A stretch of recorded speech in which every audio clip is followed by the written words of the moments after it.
దేవుని నామమునకు మహిమ కలుగును కాక.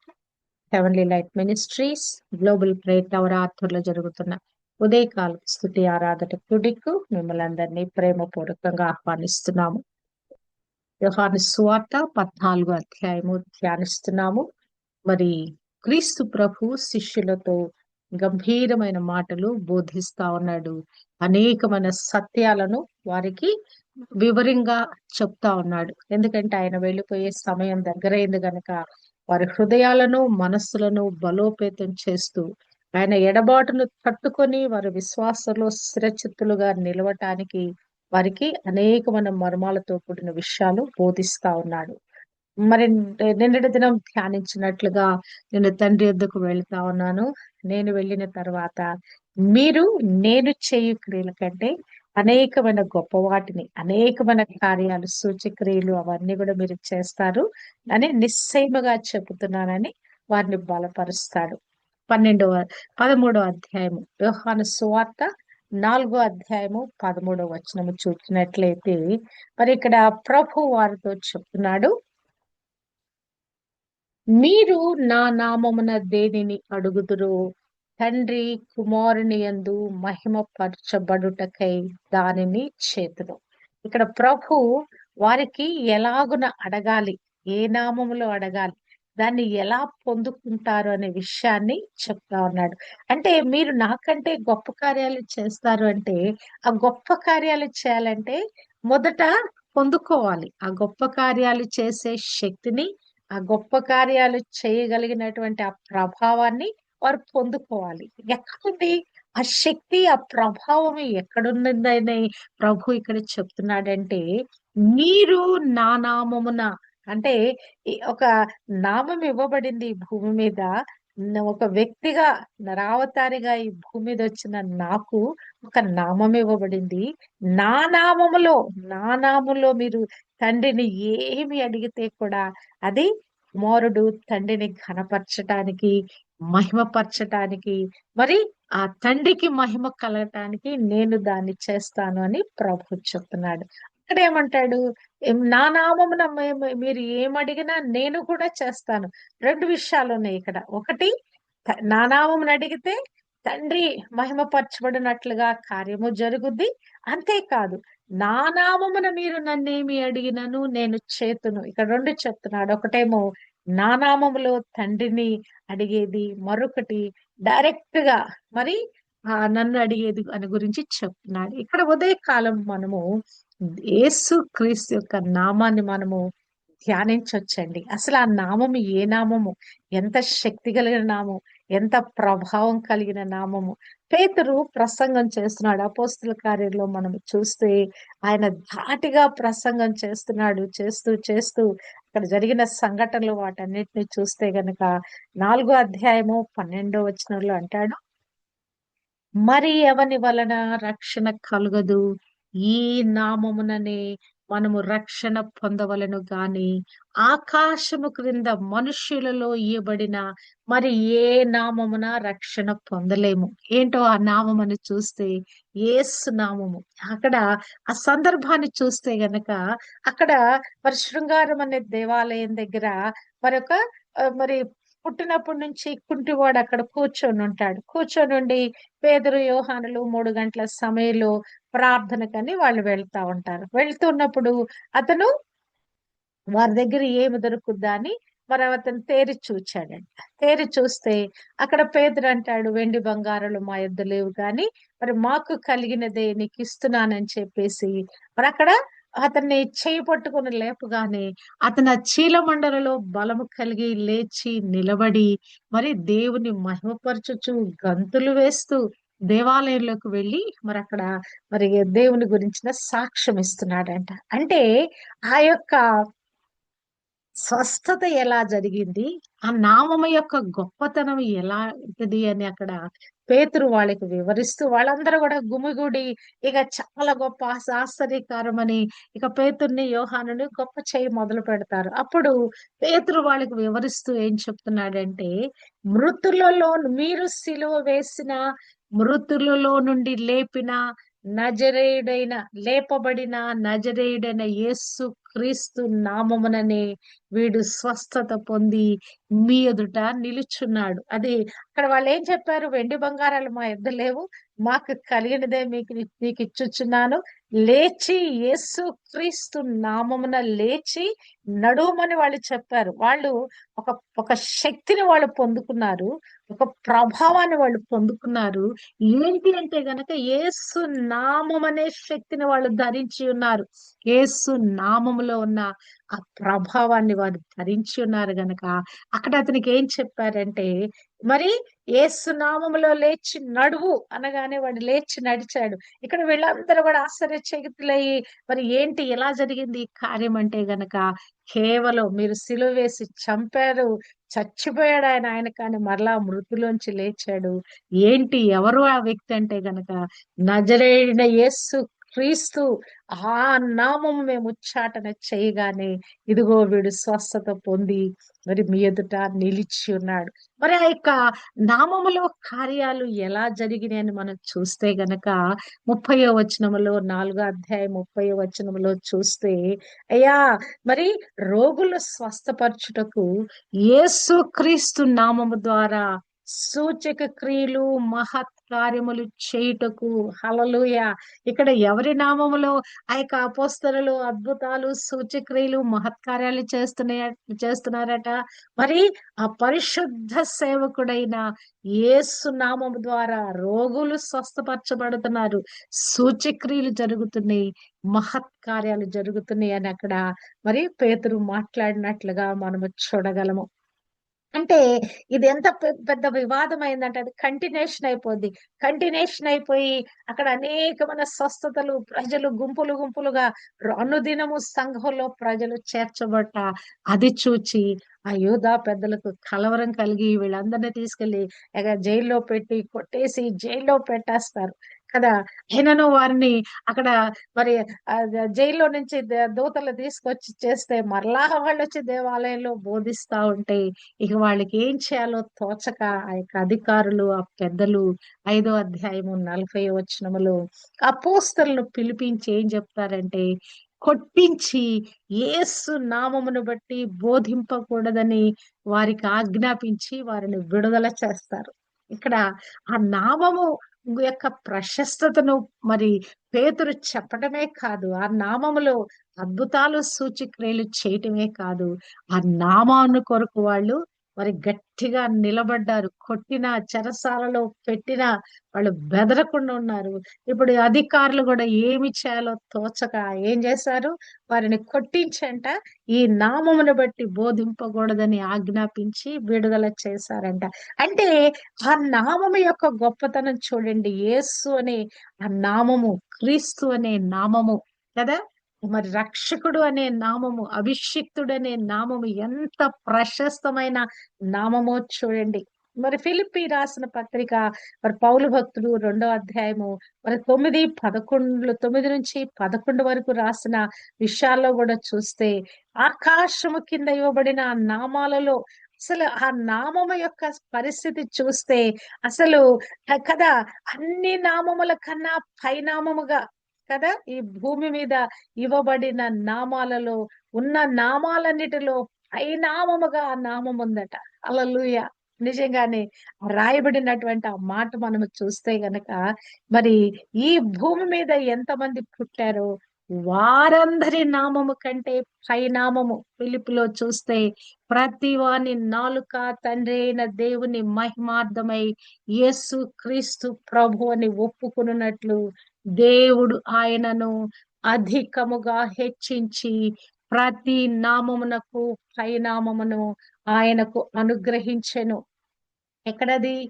భూమి మీద పుట్టిన వారిలో మరి మరి ఆ యొక్క పరలోకమందున్న వారిలో, తర్వాత వచ్చేసి మరి భూమి క్రింద ఉన్న వారిలో ఎక్కడెక్కడ మరి మానవుడు అని పుట్టినవాడు ఒక పేరు పెట్టబడిన వాడున్నాడు. వాని నామములో ఆ ప్రతి వానికి పెట్టబడిన నామములో నుంచి క్రీస్తు ప్రభువుకు పెట్టబడిన నామము ఎంత శ్రేష్టమైన ఉన్నతమైన నామం ఉందంటే ఆ నామములో ఆ నామము మరి ఆ యొక్క ప్రపంచ యావత్తులో పుట్టిన ప్రతి ప్రజకు కలిగిన నామాన్ని, ఆ నామాన్ని బట్టి ఇక్కడ మరి ఆ నామము గొప్ప చేయబడిందంట. పరలోకమందు, భూమి మీద, భూమి కింద ఉన్న వారిలో ప్రతి వాని మోకాలు కూడా ఆయన నామములో ఉంగునట్లుగా, ప్రతి వాని నాలుక ఆయనే ప్రభు అని ఒప్పుకొనున్నట్లుగా, అబ్బా, దేవుడు ఆయనను అధికముగా హెచ్చించి ప్రతి నామమునకు పైనామమును ఆయనకు అనుగ్రహింప చేసెను. హల్లెలూయా. చూడండి, ఈ నామము యొక్క ప్రశస్తత చూస్తే ఎంత గొప్ప నామము, ఉన్నత నామమో చూడండి. ఇంత గొప్ప నామము కలిగిన యేసు నామములో మనం ఏమడిగినా కూడా మనకు అనుగ్రహించబడుద్ది. హల్లెలూయా. ఇంకా ఈ నామములో మరి ఆది అపోస్తలులు ఎంతో గొప్ప సేవ చేశారండి. ఈ నామంలో చూస్తే ఇవాళ రాజ్య సువార్త ప్రకటించటానికి కూడా, కార్యాలు చేయటానికి కూడా వాళ్ళ శక్తి మీద ఆధారపడలా. చూస్తే అపోస్తల కార్యం 8:12 ఫిలిప్పు మరి వెళ్లి దేవుని రాజ్యము గురించి బోధిస్తున్నాడంట. ఏమని బోధిస్తున్నాడు?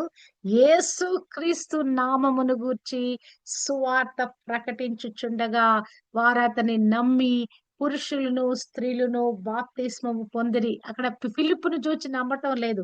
యేసు క్రీస్తుని గురించి అతను ప్రకటిస్తుంటుండగా యేసు క్రీస్తు అనే వ్యక్తి గురించి నేను నమ్మి పురుషులు స్త్రీలు బాప్తిస్మం పొందిరి.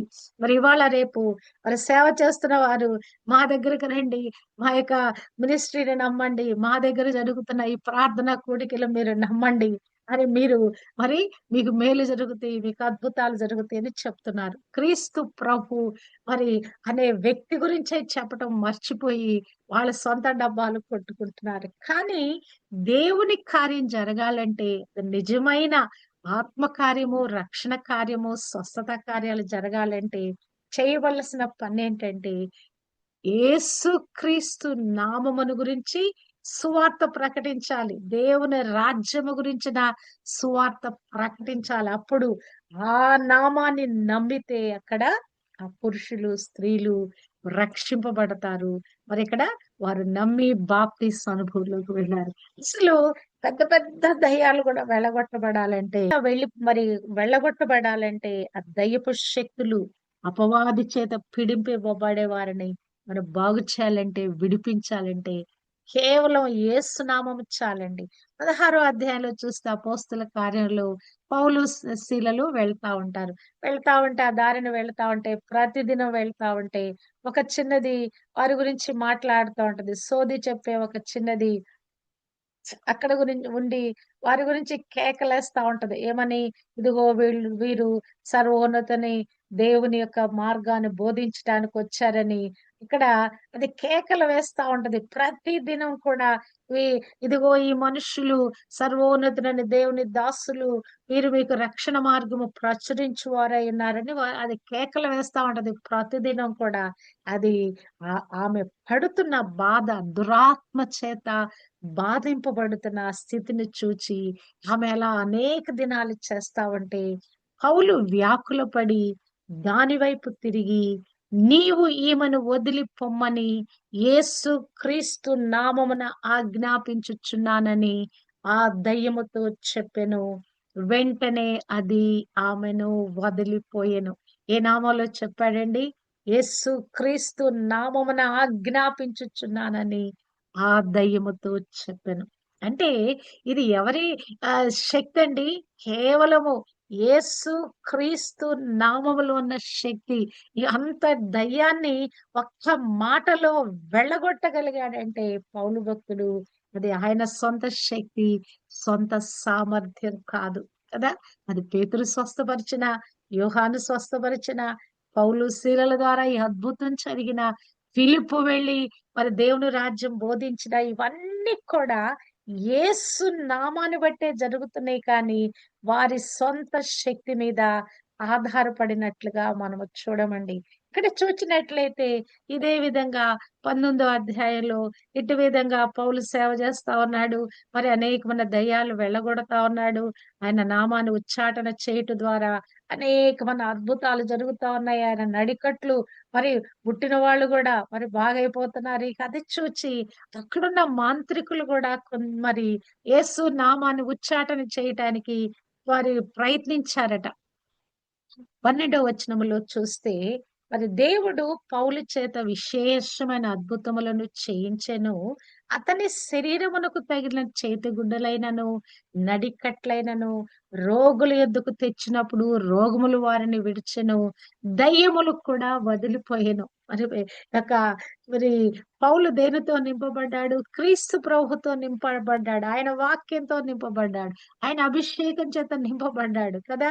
ఆయన ఆత్మ పూర్ణుడై ఉన్నాడు. ఆయన ఆత్మ పూర్ణుడైంటుండగా ఆయన ఆయన చేతి గుడ్డలు వాడే చేతి గుడ్డలు మరి నడికట్లతో కూడా అక్కడ అద్భుతాలు, స్వస్థతలు జరుగుతున్నాయి. అంతేకాదు దయ్యాలు కూడా వదిలిపోతున్నాయంట. అది చూచి కొందరు దేశ సంచారులు, మాంత్రికులైన కొందరు యూదులు పౌలు ప్రకటించు యేసు తోడు మిమ్మును ఉచ్చాటన చేయుచున్నామని చెప్పి దయ్యములు పట్టిన వారి మీద ప్రభు అయిన యేసు నామమున ఉచ్చరించుటకు పూనుకొనిరి. ఇక్కడ చూస్తే యేసు నామము ఎంతో శక్తి గలది, ఎంతో ప్రభావం కలది.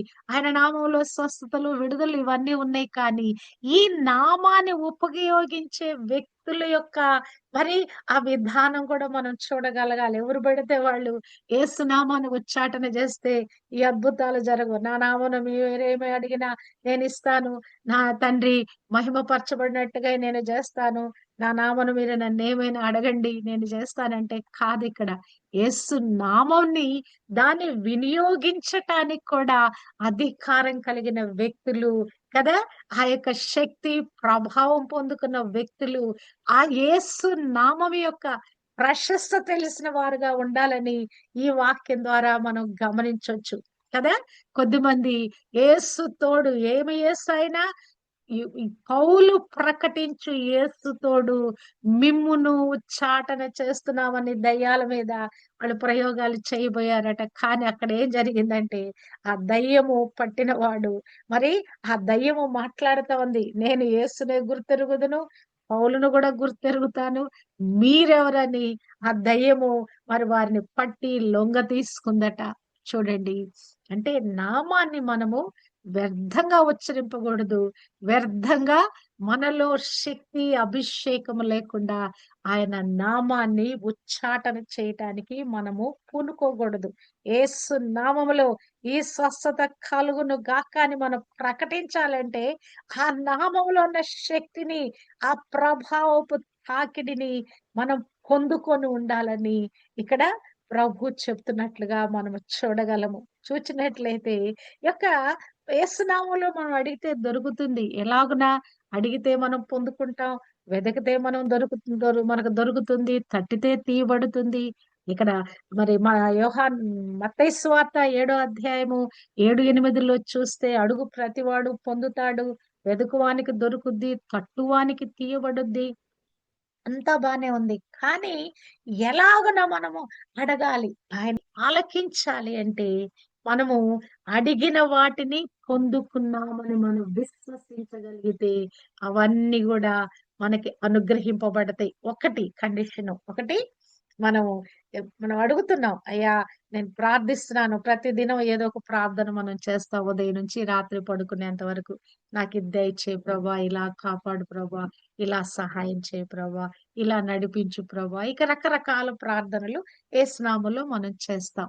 అది అడిగేటప్పుడు అడుగుచున్న వాటినెల్లను మీరు పొంది ఉన్నామని నమ్మిన యెడల అవి మీకు దొరుకును. యేసు నామములో అడుగు ప్రతివాడు పొందును. మీరు నా నామమున ఏమడిగినా మీరు చేస్తానంటే మనము ఏమి అడిగినను ఆయన మనము ఆలకించునని మనమెరిగిన యెడల మనం ఆయన వలన వేడుకొనినవి మనకు కలుగును. ఒకటి మనం ఎరిగి ఉంటే గనక ఆయన మనకు దయచేస్తాడు.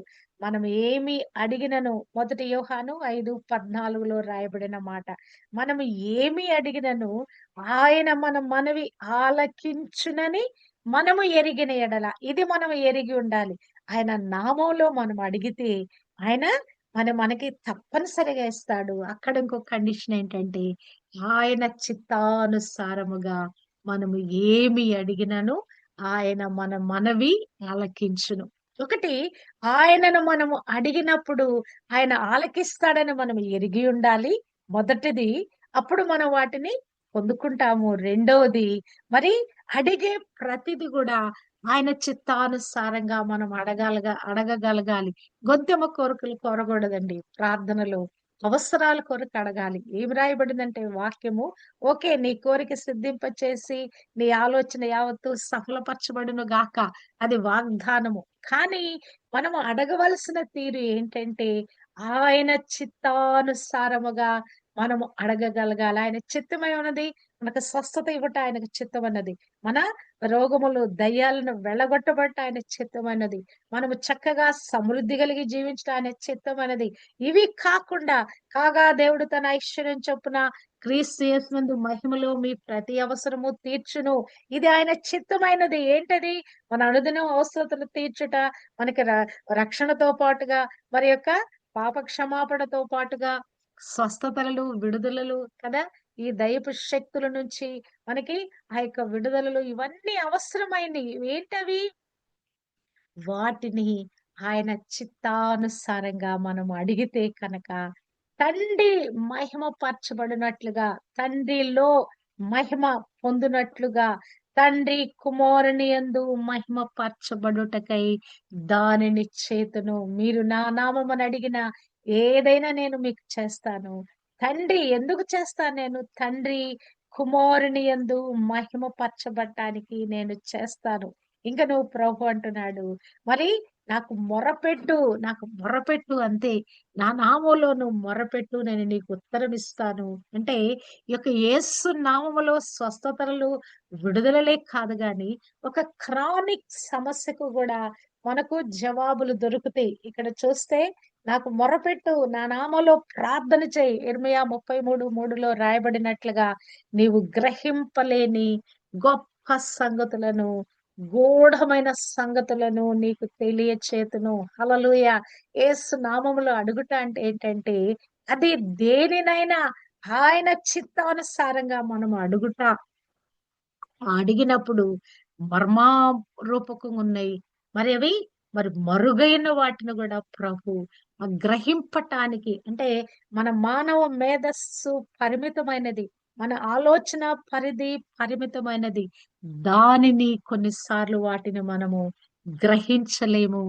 గ్రహింపలేని గొప్ప సంగతులు, గూఢమైన సంగతులు నీకు తెలియచేస్తాను. హల్లెలూయా. అంటే ప్రభు చెప్పే మాటలు కదా! ఆ గూఢంగా, ఆ మర్మంగా ఉన్నటువంటి బైబిల్ గ్రంథంలో నిక్షిప్తమైన అనేక విషయాలను ప్రభు ఆయా సందర్భాలలో మర్మ రూపకమైన వాటిని, గూఢంగా ఉన్న వాటిని, ఆ గొప్ప సంగతులను మనకు బయలుపరుస్తాడండి. ఇప్పుడు యేసు నామములో మనం మొరపెట్టినప్పుడు, మొరపెట్టడం అంటే ఒట్టిగా ప్రార్థన చేసి వెళ్ళిపోతే కాదు. ఆయన సన్నిధిలో మనం కనిపెట్టగలిగినప్పుడు, ఏదైనా ఒక క్రానిక్ ప్రాబ్లం ఉన్నప్పుడు మనం చాలా భారంతో, కన్నీటితో, దుఃఖంతో, వేదనతో ప్రార్థన చేస్తాం కదా! ఇది ప్రార్థన అనుభవం మనందరికీ ఉంది. కేకలు పెడతాం, పెడబొబ్బలు పెడతాం. దేవుడా! దేవుడా! దేవుడా! అని వేడుకుంటా ఇవన్నీ మనం చేస్తాం. ఇవన్నీ చేసిన తర్వాత కనిపెట్టుట అనే ఒక అనుభవం ఉంది. దానికి మనము సంసిద్ధులమై ఉండాలి. జవాబు పొందుకోవటానికి ప్రార్థన అయిన తర్వాత ఆయన సన్నిధిలో మౌనంగా మనం కనిపెట్టినప్పుడు ఇట్టి విధంగా ఆయన మనతో తిరిగి మాట్లాడతాడు. అందులో ఉన్న మర్మము, ఆ సమస్య యొక్క విడుదల, ఆ సమస్యకు పరిష్కారం ఏంటో ప్రభు మనకి బోధిస్తాడు, బయలుపరుస్తాడు. అక్కడే మనకి ఒక గాఢమైన నిద్ర వచ్చి కలొస్తది. ఒక వాక్యం కనిపిస్తది. ప్రభు యొక్క స్వరం వినిపిస్తది. నిజంగా అసలు ఎంతో అద్భుతమైన అనుభవం ఉంటది. ప్రభు దగ్గర కనిపెట్టి ఆయన సన్నిధిలో ఓపికగా మనం వేచి ఉండగలిగితే గ్రహింపలేని గొప్ప సంగతులు మన జీవితాన్ని ఆవరించిన ఆ చీకటి, అసలు ఎందుకు ఆ పోరాటం, ఎందుకు ఈ సమస్య అనే దానికి కూడా ప్రభు మనకు పరిష్కారం చూపిస్తాడండి. నా జీవితంలో నేను అనేక పరిస్థితులు తట్టుకుంటూ వచ్చానంటే, ఒకటి నాలో బలమైన విశ్వాసము, వేళ్ళూనినటువంటి విశ్వాసం దేవుడు నాలో పెట్టాడు. రెండోది ప్రార్థనా శక్తిని దయచేశాడు. మూడోది ప్రభు దగ్గర కనిపెట్టగలిగిన కృప నాకిచ్చాడు. ఆ సమస్య తీవ్రతరమైన సమస్యే. దాన్ని తీవ్రంగా ప్రార్థించే కృప నాకు నేర్పించాడు. మరి ఆ కృప నాకు అనుగ్రహింపచేశాడు. ఆ యొక్క సమస్యకు, ఆ జటిలమైన సమస్యకు జవాబు పొందుకోవటానికి ఆయన సన్నిధిలో కనిపెట్టే అనుభవంలో నన్నుంచాడు. హల్లెలూయా! ఇది నేర్చుకున్నాను నేను. పాల్ యాంగిచ్ అనే గొప్ప దైవజనుని పుస్తకాల ద్వారా ఈ ఒక ఏ మరి ఆ గొప్ప సంగతి నేను నేర్చుకున్నాను. కనిపెట్టుట అంటే పొదుగుట, మన విశ్వాసాన్ని పొదుగుట. పొదిగినప్పుడు కోడి 21 దినాలకి ఎట్లా తన పిల్లలను, ఆ కోడి గుడ్డులో నుంచి ఆ పిల్లలను తన వెచ్చదనంతో ఎలాగున ఆ పిల్లలను కంటదో కదా!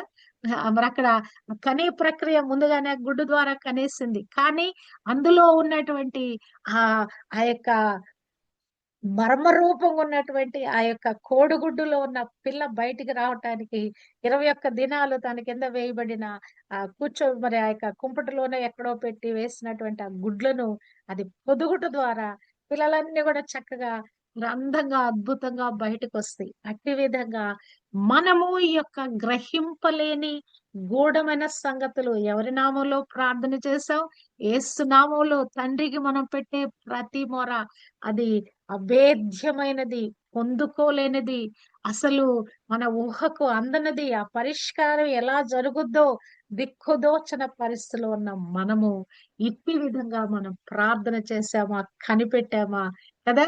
ఆయన ఫోర్త్ డైమెన్షన్ అని ఒక బుక్ రాశాడు.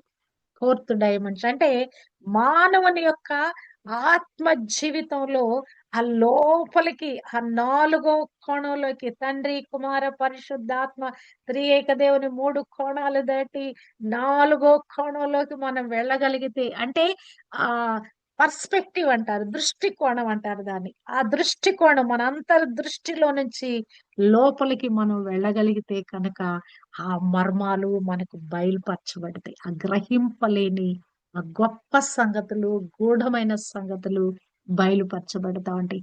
దేవుని లోతుల్లోకి వెళ్ళే కొద్దీ దేవుని వాక్యములో సత్యాలు మనకు బయలుపరచబడతాయి. అదే దట్ గ్రేటెస్ట్ గ్రేస్ అది. దేవుడి వాక్యములో ఉన్న గూఢమైన సంగతులు మనకు బయలుపరచబడుట. అదొకటి. రెండవదిగా మన జీవితానికి సంబంధించిన అనేకమైన వాటిని ఇది కూడా దేవుడు మనకు పరిష్కారం కొరకు మనకు బయలుపరుస్తాడు. ఒక చోట పౌలంటాడు, అపాయములోనను ఉపాయము లేని వారం కామంటాడు. అంటే ఏంటంటే దేవుడు ఆయా సమయాలకి ఆ పరిస్థితులు తప్పించుకోవటానికి ఉపాయాలు, ఐడియాస్ దయచేస్తాడండి. రియల్లీ అసలవి దేవుడు ఒక చిన్న వాక్యమన్నా మాట్లాడతాడు. ఒక సూచనన్నా చూపిస్తాడు. ఒక కలలో ఎలా మనం అడుగులు వేయాలో చూపిస్తాడు. లేకుంటే ఒక స్వరవరం వినిపిస్తది. వీటన్నిటిలో అదేం పెద్దగా గంట సేపే మనతో మాట్లాడడు. అదేమో ఎలాబరేట్‌గా ఉండదు. కానీ ఆ చిన్న ఐడియా మన జీవిత స్థితిగతులను మార్చేసే విధంగా ఉంటదండి. ఒక పెద్ద ఎన్‌లైట్‌మెంట్ కలిగినట్లుగా మరి గాఢాంధకారమైన చీకటిలో చిరు దీపాన్ని వెలిగిస్తే ఎట్టి విధంగా అద్భుతంగా ఉంటదో, అట్టి విధంగా మన మట్టి బుర్రలో ఆ ఐడియాస్ ఫ్లాష్ బల్బులుగా వెలుగుతాయండి. హల్లెలూయా! నా జీవిత యాత్రలో నా యొక్క క్రైస్తవ అనుభవంలో నేను నేర్చుకున్నటువంటి అనుభవాలు. అందుకే గొప్ప గొప్ప దైవజనుల పుస్తకాలు మనం చదవాలి. మనకే జ్ఞానం ఉంది. మరి మనమే జ్ఞానవంతులమని బైబిల్ ఒక్కటే చదివితే సరిపోటు కాదు. వారి జీవిత చరిత్రలు చదవాలి. వారు రాసిన అనుభవాల్లో నుంచి ఆ పుస్తకాలు మనం చదివినప్పుడు వారి ఎట్టి విధంగా వారు అంత ఘనమైన సేవ చేయగలిగారు. కిటుకులేంటో, ఆ మెళకువలేంటో, ఆ సులువైన కార్యాలేంటో మనకు కూడా బోధించబడుద్ది. హల్లెలూయా! అంటే ఇక్కడ మరి మరి యేసు నామములో, నా నామములో మీరు ప్రార్థన చేయటం అంటే అది తండ్రి నా ద్వారా, తండ్రి నా ద్వారా తండ్రి మహిమ పరచబడుటకై నేను చేస్తాను. అంటే మనము పొందుకునే ప్రతి మేలు ద్వారా తండ్రి అయిన దేవునికి మహిమ కలగాలండి. అబ్బా! దేవుడు గొప్పవాడండి. ఇంత గొప్ప అద్భుతం చేశాడు. అబ్బా! జరగరాని కార్యం జరిగిందండి. అసలు ఊహించరాని కార్యం జరిగిందండి. అసలు ఈ కార్యము జరుగుద్దని నేను అనుకోలేదండి. అసాధ్యమైన ఈ కార్యము జరిగిందండి. కదా! ఇవన్నీ పొందుకున్న తర్వాత మనం దేవుని నామాన్ని మహిమపరుస్తామా లేదా? కదా! సాక్ష్య రూపం కూడా చెప్తాం. అబ్బా! ఎంత కఠినమైన పరిస్థితుండునో దేవుడు ఇట్టి విధంగా సులువుగా దాన్ని తీసివేశాడు. ఇట్టి విధంగా బయలుపరిచాడు. ఇట్టి విధంగా ఈ కార్యాన్ని మరి ముందుకు తోడుకొని వెళ్ళడానికి సహాయం చేశాడు. తండ్రి నాయందు తండ్రి మహిమ పరచబడుటకై, తండ్రి యందు నేను మహిమ పరచబడుటకై ఈ కార్యాన్ని నేను చేస్తాను. నా నామము, శక్తి కలిగిన నా నామము, ప్రభావము కలిగిన నా నామాన్ని మరి మీరు ఆ నామములో మీరు ప్రార్థించగలిగితే మీరు ఏమి అడిగినా ఇస్తాను. అడిగేదాన్ని నా చిత్తానుసారంగా మీరు అడగండి. అడిగినప్పుడు అవి మీకు దొరుకుతాయని మీరు గ్రహించి అడగండి.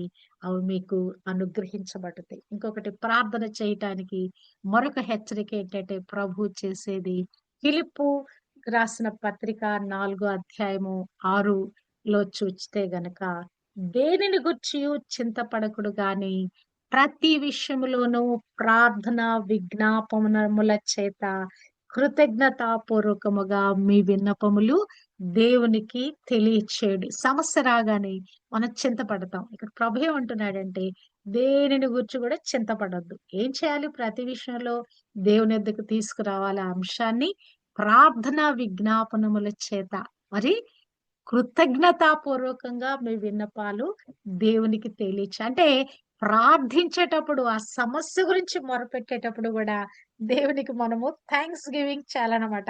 కృతజ్ఞతాస్తుతులు చెల్లించాలి. ఇది చేయగల సమర్థుడివయ్యా, నీకు మరి ఈ కార్యం ఎంతో సులువైన కార్యమయ్యా, నీకు అసాధ్యమైనది లేదు ప్రభువా, మాకు అసాధ్యం కానీ దేవుడు ఏమంటాడు? విశ్వసించావా, నమ్మావా, నీకు కూడా అసాధ్యమైంది ఏమీ లేదంటాడు. అంటే ఆయన నామాన్ని, యేసు నామాన్ని మనం విశ్వసించగలిగితే మనలో చింతలు, భయాలన్నీ పటాపంచలైపోతాయండి.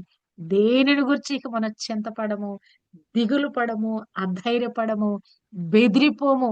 మనము ఎంతో స్థిరచిత్తులమై మనం నిలబడతాము.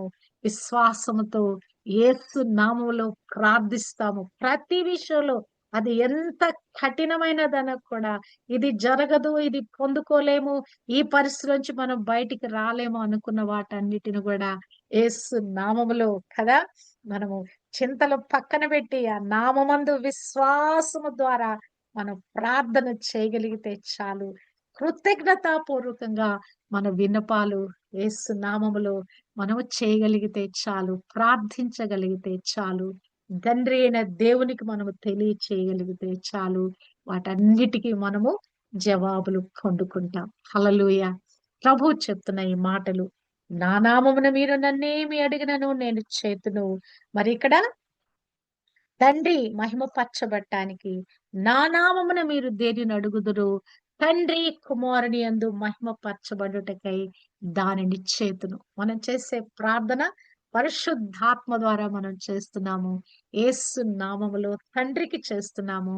ప్రతి ప్రార్థన విజ్ఞాపన ఆలకించబడుతుంది. మనం జవాబు పొందుకుంటున్నాం. కనుక ఈ ఉదయకాలం యేసు నామము యొక్క ప్రశస్త గుర్తెరిగిన వారమై ఆ నామములో ఉన్న శక్తిని, ఆ ప్రభావాన్ని మనము ధరించుదుము గాక. ఆ నామాన్ని మనలో నింపుకొందుము గాక. ఎలా నింపుకోగలం? జిహ్వా ఫలం అర్పించడమే. ప్రతి సమయమందు కూడా 13:5 హెబ్రీలో రాయబడినట్లుగా ఆయన నామమును ఒప్పుకొనుచు, యేసు నామమును ఒప్పుకొనుచు జిహ్వా ఫలం సమర్పించడమే. యేసు నామంలో జయం, యేసు రక్తంలో జయం, యేసు నామము, యేసు నామము అని మనం పలుకుతా ఉంటే మన నాలుక మీద ఆ యొక్క అక్షరాలు మన నాలుక మీద అవి మరి బీజాక్షరాలుగా ముద్రించబడితే ఆ నామములో శక్తి, అభిషేకము మనం మాట్లాడుతుంటుండగా యేసు నామాన్ని ఉచ్చాటన చేస్తుంటుండగా స్వస్థతలు జరుగుతాయి, అద్భుతాలు జరుగుతాయి, సూచక్రియలు జరుగుతాయి, దయ్యపు కార్యాలు లయమైపోతాయి, చేతబడి మంత్రశక్తులు, కట్లు, బంధకాలు తెంచి వేయబడతాయి. హల్లెలూయా. అట్టి విధంగా ఆయన నామాన్ని మనము మరి నామాన్ని మనము ప్రతి దినము కూడా ఆ నామాన్ని ఒప్పుకుంటూ జిహ్వా ఫలము సమర్పిద్దాము. ఆ నామములో ఉన్న శక్తిని ధరిద్దాము. ఆయన నామములో ప్రార్థించి ఈ గొప్ప కార్యాలన్నీ కూడా మనం పొందుకుందాము. దేని బట్టి మనం చింత పడద్దు. చింత యావత్తు ఆయన మీద పడవేద్దాం. ప్రార్థించినవన్నీ పొందుకున్నామని విశ్వసిద్దాము. అద్భుత ఆశ్చర్య మహత్కార్య సూచక్రియలన్నీ కూడా మన స్వంతము. ఏసు నామమునకే జయము, ఏసు నామమునకే మహిమ, ఏసు నామమునకే ఘనత, కీర్తి, ప్రభావములు చెల్లును గాక. హల్లెలూయా. ఆయన నామము గురించి ఎంత చెప్పినా సరిపోదండి. ఒక దినాన మరి సహోదరి జాస్మిన్ గారు ఆయన నామాల గురించి చెప్తా ఉంది. అసలు ఆ నామము ఎటువంటి నామము, ఎంత ప్రశస్తమైన నామం అని అసలు అర్ధగంట సేపు ప్రసంగం చేశారు. ఆ నామాన్ని, ఆ ప్రశస్తను మనం ఎరిగినప్పుడు నిజంగా ఆయన నామములో మనము గొప్ప కార్యాలు పొందుకుంటాం. అట్టి కృప దేవుడు మనందరికీ అనుగ్రహింప చేయను గాక. ఆమేన్.